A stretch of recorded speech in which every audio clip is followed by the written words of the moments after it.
Thank you, everyone. Thank you for joining today's session. So, friends, every day we do some wisdom session followed by the meditation. So, today we'll go through with the book, The Conversation with God.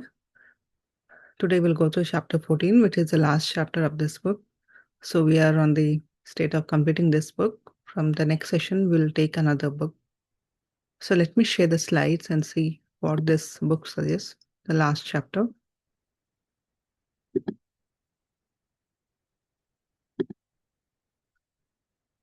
So if anyone joined new today, the book we are discussing is Conversation with God, by Neil Donald Walsh.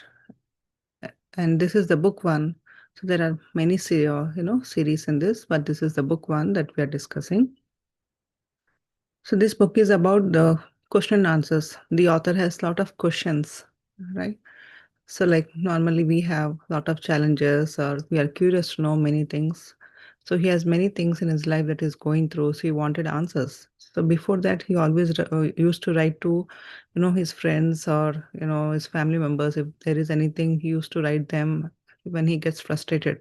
But one day he thought he has to directly write to the source. That is, he has to write the letter to the God so that he can give the answer. So as he was writing the questions, so the messages or the answers were being downloaded into him. He was getting directly from the source. So when he was receiving those answers, he started writing all of these answers and he compiled and he thought these are very useful. So he should not keep it with him, but he should share it with others also. That's how he got an idea to publish these books into multiple series. So this chapter 14, it talks about life is not about learning who we are, but remembering our true nature and recognizing that divine guidance is always present in every moment. So most of the time we wanted to learn many things, but here author says, or the answer says that you already know many things, you need to remember or reconnect with that. So learning or remembering. So here author asked the question that what are the karmic lessons do I have to learn or are they enough or do I need to learn something as this is like a school. So the answer comes is life is not a school. It's just, we are trying to explore or trying to understand or realize our own self, right? So here he says, we already know many things. We have already learned to past lives or many different experiences. It just we need to remember who we are. We have forgotten our own self. Remembering that itself is enough. That we are good to know. We already know everything. It just we need to remember or recollect those things. Remember your true nature, who you are, why you came. And the author says the word re-ember with the divine. That means you have to reconnect with your source. We have lost the connection with the divine. So we need to again form that connection, remember who we are and what we are. That is mastery itself, right? So many times we want to learn something. Here, the author or the message says is mastering the mastery itself. To know that you are the master of your life, how can you be the master? By knowing the mastery only, you can become the mastery of your life. So that's what it suggests here. Reincarnation and many lifetimes.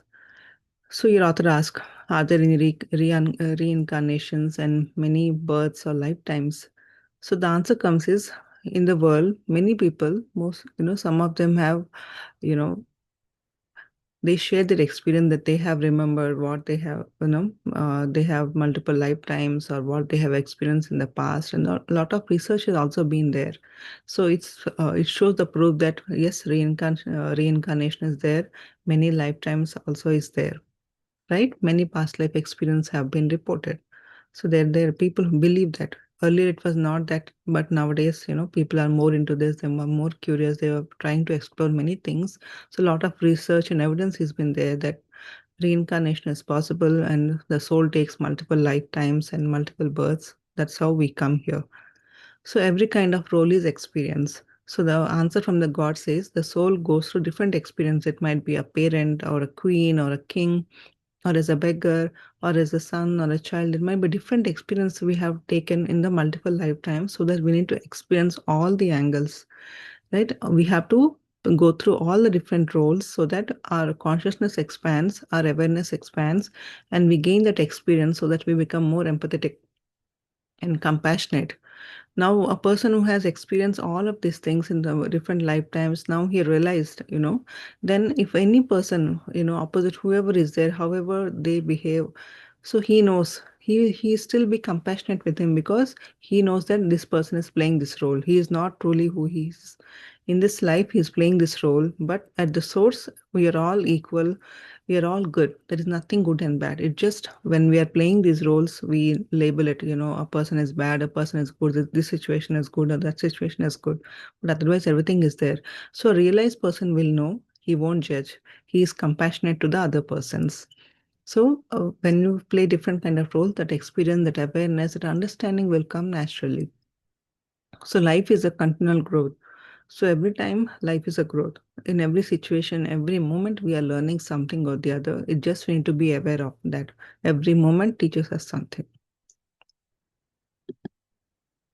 So understanding the karma. So your author asks, is karma like, we have to go through or we have to face these, or whatever the past we have done, is it kind of a punishment? But what here, the answer suggests is it is nothing like a punishment or anything, no karmic debt. Nothing must be repaid. If you have taken something, you need to pay. It just, we are, whatever we have done in the past, we are going through the consequences. It's nothing like punishment or something, but based on what choices we made, what reactions we have made, based on that, we are choosing our future to be. That's how it's designed, right? What you did in the past, based on that, your current situation will be shaped. It's nothing that God has done by will or, they are punishing us. It's just our actions, our choices, what we made in the past is based on that our future or current situation is being shaped, that we are going through certain things. So, but still, we have the free choice. Now, right now, if I need to go through this or I can skip, I can avoid. Yes, we have the free choice. We can always skip or avoid it. But but based on the choice now we take in this present moment, our future will be decided again. So every time based on the choices, we are again shaping our future, we are shaping our consequences. But every moment we have the free choice. So based on that, how our growth will be, what kind of future we get, it again depends on our own actions. So it's nothing like we have to go through. Those who go through, those who understand, they have a different experience. But if we are making a different choice, might be there might be a different learning for us, right?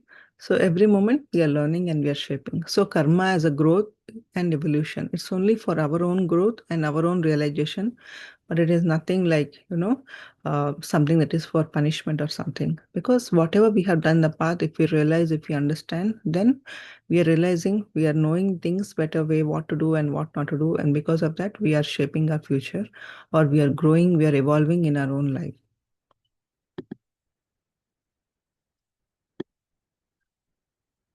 The psychic abilities and the sixth sense. So your author asks, do everyone has the psychic abilities or only some people have this or is it good to have or not? So the answer comes from the God, or the messages. Not everyone has the psychic abilities. It just who some people use it and some people are not aware or they don't use it. They are unconscious yet. Here he says, just as we have the sixth sense, right? Our senses, our smell, hearing, taste, and all of this, the touch and all we have. It just the psychic ability is one more, just like a sixth sense. It's just an added, one more ability for us to realize or to perceive our surroundings or to be more aware of the things. We use our senses to be more aware of the environment, what's going on. We just sense certain things. The psychic ability is also the same. It's just what our normal senses cannot do, the psychic ability or sixth sense will do beyond that, other dimensions or knowing about the other worlds. So this ability can help us to go beyond what our regular senses cannot do. But everyone has this. It just some people are aware of this. When we do this meditation and all, we again reconnect with those and we start using them once we are aware or once we get to know about them.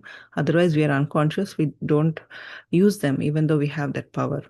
So it's similar to sixth sense, often used or ignored. It depends on the people. Those who know, those who are aware of it, they use. Others, but still we get that.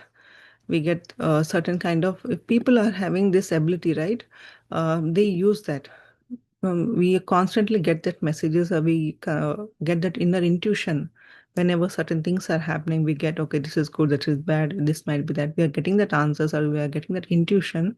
It just we are aware of it. Are we ignoring those messages, or we are, accepting it or working towards it? It's just up to us. But everyone has these powers. Doing good and financial abundance. So here author asks, many people are there in the spiritual path, doing spiritual work or healing. A lot of healers are there. You might have known Reiki and many others, those who do healing and all of those things. So is it good to, take money or have that financial abundance while being in the spiritual path, or is it something wrong? So here God says, no, it's not completely wrong. Everything exists. The service and abundance can coexist, right? If someone is doing this for completely for a service, then he had to have something in his life, right? To survive, the basic needs have to be met. So there is nothing wrong that if a spiritual person or a healer, taking some amount or money in exchange of what the service is doing. There's nothing wrong, but again, it depends on the individual. Some don't take, or some based on their needs, if they want, that's absolutely fine. But not out of greed, not out of, making some money, but just for basic survival and to support his family, that's absolutely nothing wrong in that. So helping others is a valuable work. Spiritual work need not require sacrifice. Many people, they sacrifice their family, they leave everything and they just come and do. There's nothing required. So they also need to survive. They have to take care of the family. If someone is choosing this as a profession or doing full time as a service, so something contribution, people can make some contribution or support for him. So there is nothing wrong. Worth and value can be honored. So what he is doing, it can be honored. Life beyond Earth. So your author asks, so is there only life exist on the earth, or does it exist elsewhere? Right? So the answer comes as life exists everywhere. There might be different dimensions of planets where life exists. It's just what human knows, what we have explored so far, that's much we can understand and that much we can relate to, but there is much more beyond that. Just we need to go and explore and, see where the life is possible. And also, humanity is not alone. Larger reality exists, right? It's not just on the planet Earth. That's what humanity exists in other dimensions, in other galaxies. Also, the humanity, the lot of other similar creatures like humans, they exist. They are living. So life is possible not only on the Earth but beyond Earth. It just we need to have that understanding, or here the psychic abilities help us. When we are reading the books, we are coming to know a lot of things, but psychic abilities, when we use our senses beyond, then we can come to know about the different dimensions, what's happening there, those things also. Just as a, antenna transmitter, we get those information, they get downloaded. We can, help us to understand more or gain more wisdom about the life and all of these things. And future understanding will expand as we explore, as things come, right? Sometimes things are not yet development, they are yet to come. So that we need to be patient and have an understanding that everything is possible, and that understanding will naturally come and it will expand our consciousness. Right now, if we are not aware, in future we may get that information through, either we can be capable of utilizing our senses and gain that wisdom, or we might know from the news, or some scientist might have explored something. So somehow the information will come to us, right? Here he also says about the three levels of understanding. So, this is mainly about this book actually. The author says, so this book, one, what we are discussing right now is mostly about the personal questions, about the individual, why my life is like this, why I'm facing these problems, do, my past karmas affect me? It's all personal questions this book is made. And the second one is about the global questions, about the worldwide, what are the conflicts, the different countries or the religions, what is happening around. The book to speak about the global questions, and the third book speaks about the universal questions, about the different other dimensions, multi-dimension, about the nature, about the universe. Those questions are about there. So by going through all of this, we are expanding our awareness. The three levels of understanding, that's how he's divided whatever the information he got, messages he got from the God, he has divided into these three books so that it will be easy. First, we explore ourselves, we understand personally who we are, why we are going through all of this, then a greater understanding about the global, what's happening around us, and then the universal, understanding the whole universe. The questions about the humanity future. So here author asks again, utopia and world transformation. Will that world end after some time, or is there any transformation, or are there major changes happening? So the message comes is future remains open. Though some, the transformation and many of this information is being given, yet it has to be spontaneous, be something suspense. It's not that everything should be known, but when the time comes, things will come to our understanding. So there are larger questions ahead that will be answered in the upcoming books. Human evolution, and no matter what, the world ends or what, human evolution always continues. Either in this planet or some other planet, some other dimension, the life continues. Nothing going to stop, right? Even the world ends also, again, there will be new life again starting. So there is never an end. It's ending only in this part, but the life always continues, and human always try to, they go through that evolution process, and nothing will stop. Everything is part of this evolution and that reincarnation of lives, right? Whatever we say, that journey will always continue. What we have to experience, if we are done, then we move on to other dimensions, right? So nothing is going to stop, but everything is part of this journey only. So here the author asks how guidance appears. Now we know that, okay, the messages to come, but how they come. So the answer comes is guidance is always available to us. It can be our parents speaking to us, our friends. When we interact with friends, something might come from them, or from the news, or from the movie, or from some song. You're hearing something, and suddenly from the lyrics, something can strike you, right? So the messages from God or divine or from angels, it can come from any way. They're always there. When we sit and meditate, some intuition might come, or some guidance might come, or we can hear from others, or we can read from the newspaper, or somewhere the messages will come. You read many things, right? But not every sentence will strike you. But when you really need something, some word or something will strike you immediately. This is what I was looking for. Then you feel this might be a message for me when you connect with it.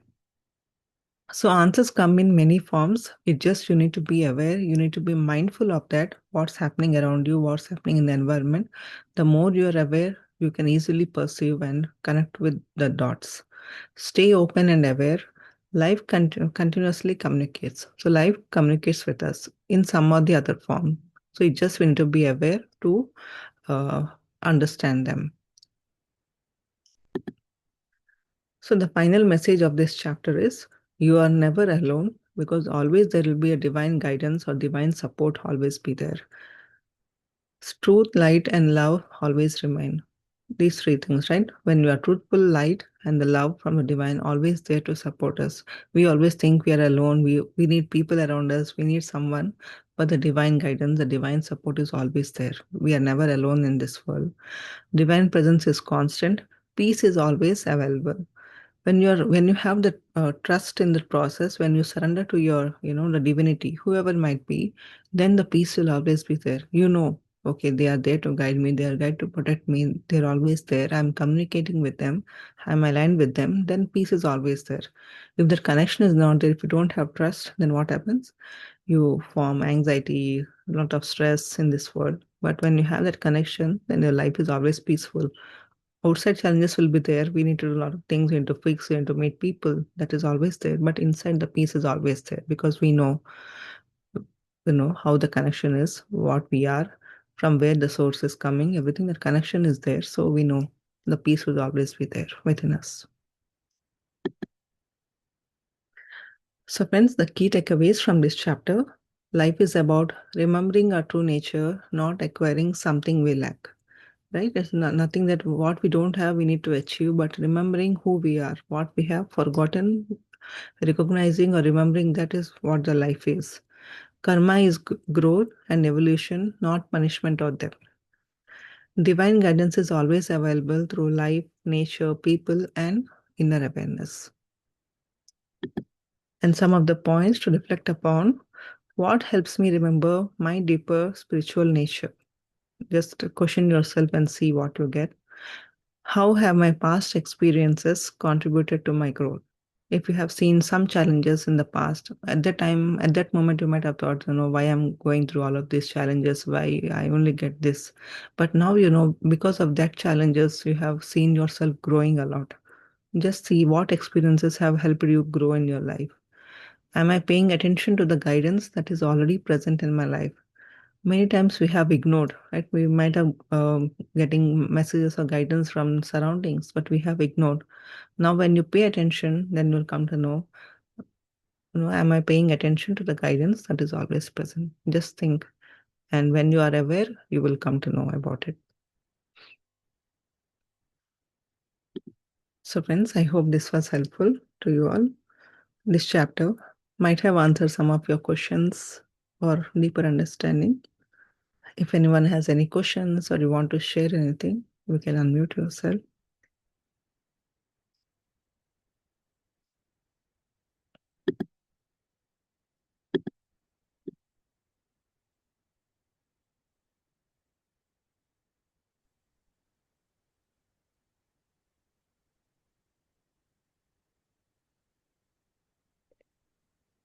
Yes, I would like to add a few things. Yeah, this is very good book. So everyone must read this book.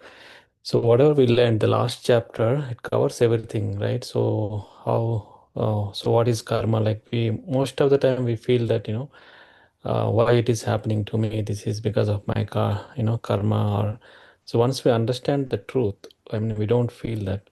So we have to face it and we have to learn from the situations. So even the author says the same thing. When he had a conversation with God, he asked very good questions, and the answers also, we all know that, right? Few things once we practice regular meditation, we understand deeper, for the answers. That's what, the book reading, what we are doing right now, the wisdom, reading the books definitely will help us to answer many questions. So we are also in the same situation, right? Sometimes like we are looking for answers outside. Once you go into the deeper, you will understand, you'll get answers. And the messages also we get, based on the messages can come from any source. So that we need to understand. Sometimes we ignore the messages we get from, the friends or some other sources. So once we understand spiritually, so we can decode that message and we can, work on that. But yeah, very good. This is very good chapter. They compiled the book, how it helps about even the reincarnation. So we think that, everything we are body and this is the only lifetime. But once we understand the truth, slowly we can work on it. Thank you, friends.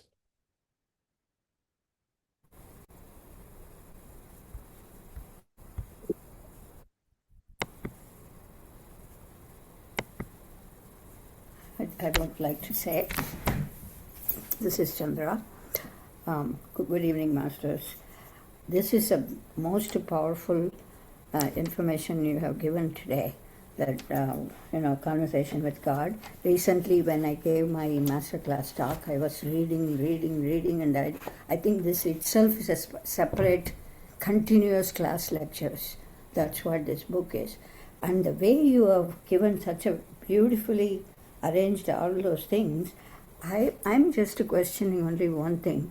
Does everyone, normal, average minded person, is it possible? Because they all have the idea that previous past karma is the one I'm paying that for this. That is the one giving me this. This is. Otherwise, I'm so good in this birth. I won't do anything, but I'm getting all this kind of bad fortune attacks my family. I lost my job. My wife is gone. So many things happening.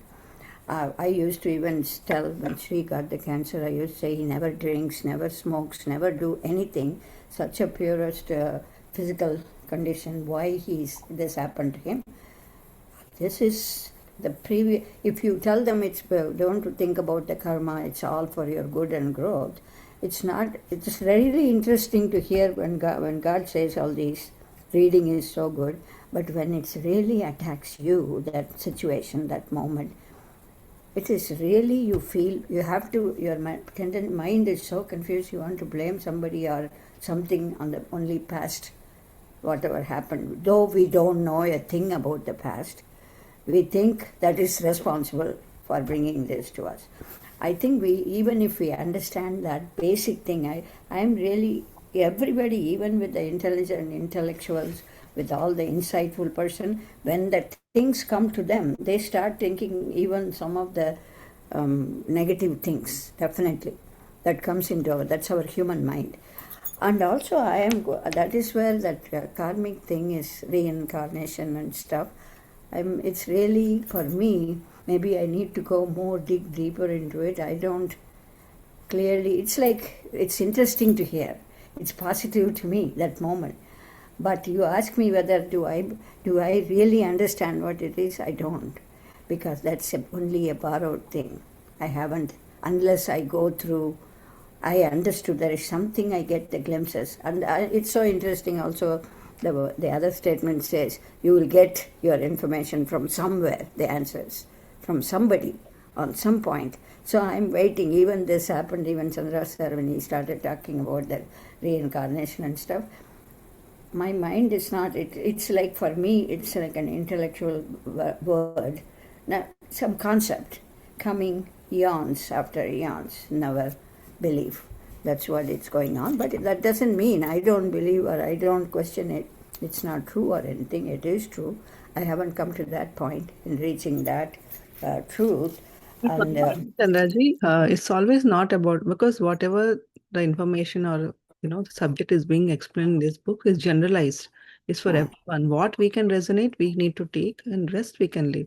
There might be some people who might have getting some glimpse of or a past life or reincarnation. For them, it will be helpful. If you are not getting, that's fine. We can just ignore it. Yeah. yeah, I'm not. I used to get worried. That used to bother me.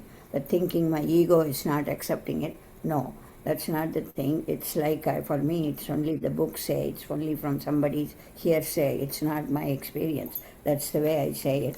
And one more thing I want to say is, you get, always be positive. You are going to get any help anytime. Whenever you have any problem, anything, you'll get the help. That is the most powerful, positive, life reinforcing statement. Very simple, that can be understood by anybody. You get the message. Sometimes that I think anything comes, I think that's my climax to this whole thing. You just to say, stay open, stay composed. That means with awareness, you will definitely get your answer. I'll definitely get your call from whenever you call, you will get the answer. That is the thing. Is really very interesting one. I wish that should be definitely understood by everybody. That message of this book, because there are so many things I was reading I didn't understand. I have to read 4 times. Simple English, but 4 times. Thank you, Apurva. You did an awesome job. Very good. Time we read, our consciousness is expanding, so we understand in different way. Today, I'm whatever I've done. Tomorrow, if I read again, my understanding might be different. I may understand more deeper messages than today. So it's always a learning. We need to read again and again. Yeah. Well, is there anything answer to this question? How to deal with the fear? Fear in the life. Is there anything you understand from those questions? That is in my back. See, sometimes it might be the limiting beliefs, and it's not only, what we have understood from the childhood, might be some kind of things we have heard, or we have fear of darkness. Sometimes we have gone through certain things, we hold it so tightly that even though we grown up as adult, that fear, it might be, at this situation, it might be because of darkness. We had that fear, but we hold that emotion so tightly that it can show up in any form. That fear emotion is there within us, so we need to heal it. We need to overcome that. That may show up in kind of when you are going to a business meeting, you might have fear that, okay, what my partner will do. He might cheat me. Or if you're going in some other way, that fear can show up in any form that we can never tell.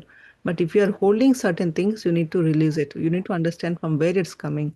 It might be coming from a childhood, or because I have seen a movie, or because someone has gone through, or they have faced an accident. That's why I'm getting that fear.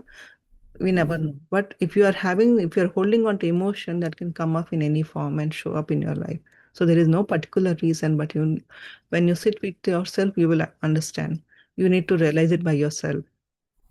Because I cannot, unless I know what you are going through, I cannot help you. But by doing this meditation and overcoming, the basis of the is root chakra, right? When you work on that, definitely you will overcome the fear. But you need to understand from where it's coming and why it's coming. What is Yeah, I understood that aspect of it. I'm not specifically questioning any of my fear, but the fear as the concept, I feel it is like a magic marker. Even whoever is fully aware, understood, and dealing with day to day life situation that hits in one point or other. Let them how it comes and deals with them. We don't know where it comes from. I know it's our own limited belief, all those after learning from meditation. But I am thinking whether any answers in this cards book. Thank you for I took so much time. it's always good to discuss. We are learning from each other. Right. Yeah, that's thank you. Thank thank you, friends. Uh, with this, let's get into the meditation. So if anyone joined new today, the process is very simple. What we are doing is breath mindfulness meditation. So as you see in the picture, you can sit down or you can sit on chair, sofa, or on the bed. Anywhere, the comfortable posture is very important. You can always take a back support. It's not necessary that you should sit straight and be in that position. You can take a back support. You can lean on the wall, or you can take a support of the pillow. Sit in a comfortable posture. Cross your leg at ankle if you're sitting on chair or sofa, and then just clasp your hands, fingers into fingers, as you see in the image. We are locking our hands. We are, you know, locking our hands and feet because so that it makes us stable. When we are in the closing our eyes, when we are in the posture, it will help us to lock that energy, whatever cosmic energy we are receiving, and for the body stability also.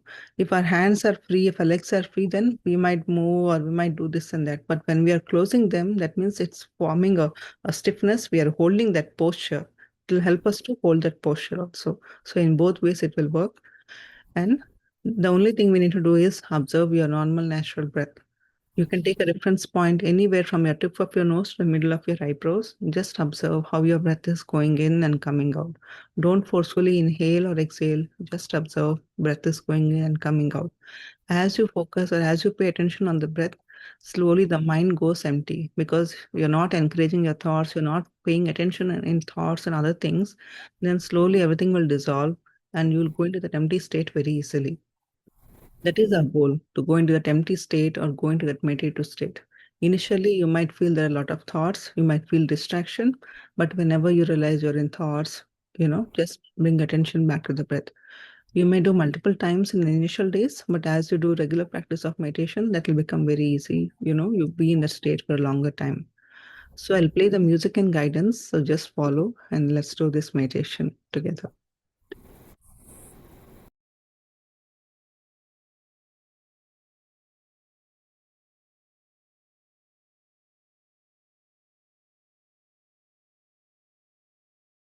So all of you sit comfortably, close your eyes, clasp your hands, turn off your light, and remove your specs. If you are wearing specs, just remove. Sit comfortably, peacefully, and just observe your breath.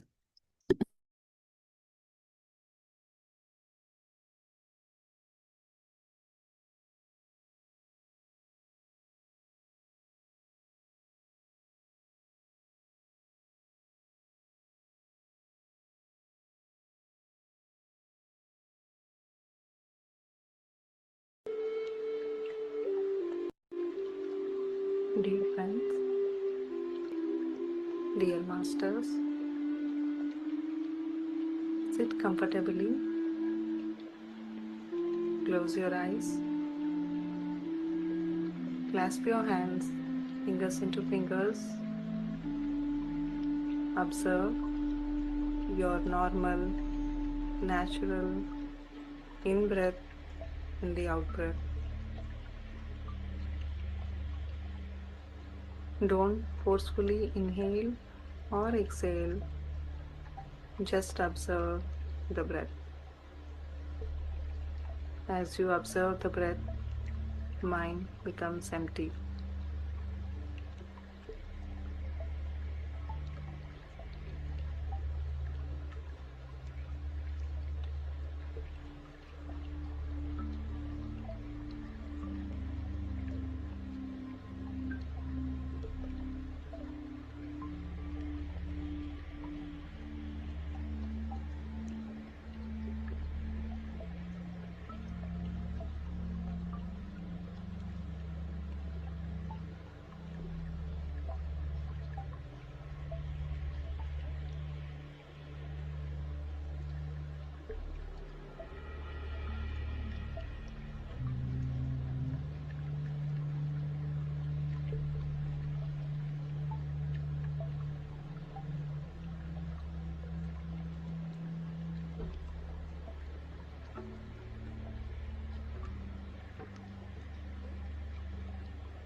Be with your breath, dear friends.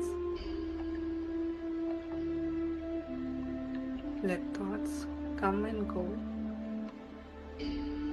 Don't get distracted by your thoughts. Bring your awareness back to the breath.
Go deeper and deeper into yourself.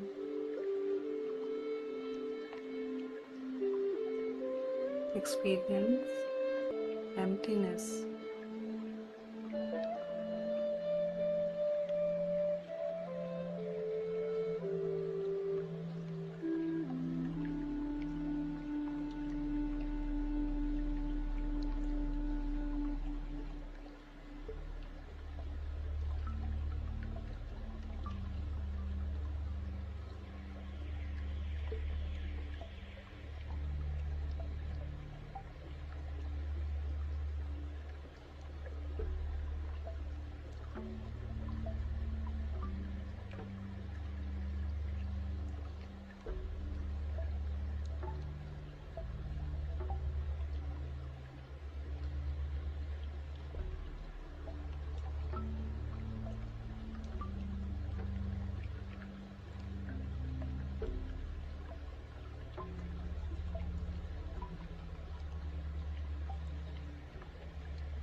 Gently bring your awareness back to the body.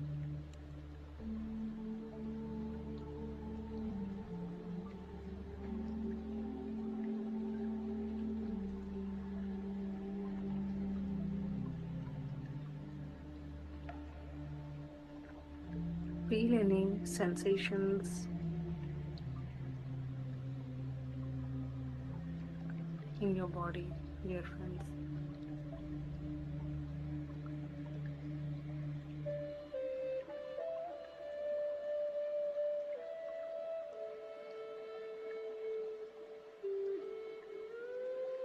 Recollect your experiences.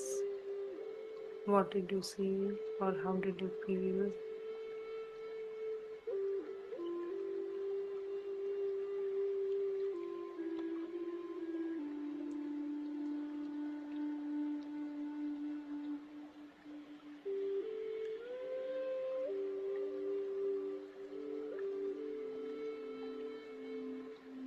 Now let's express gratitude.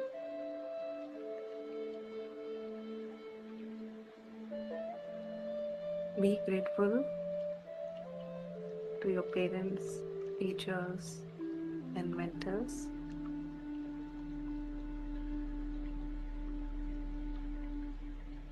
Be grateful to plants, animals, Mother Nature, all the planets, the universe.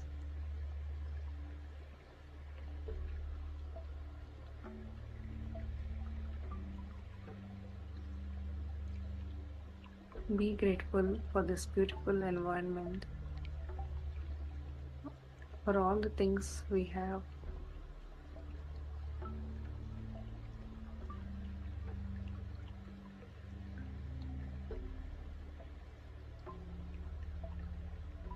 Whenever you're ready, slowly place your palms on your eyes for 5 seconds and then slowly open your eyes.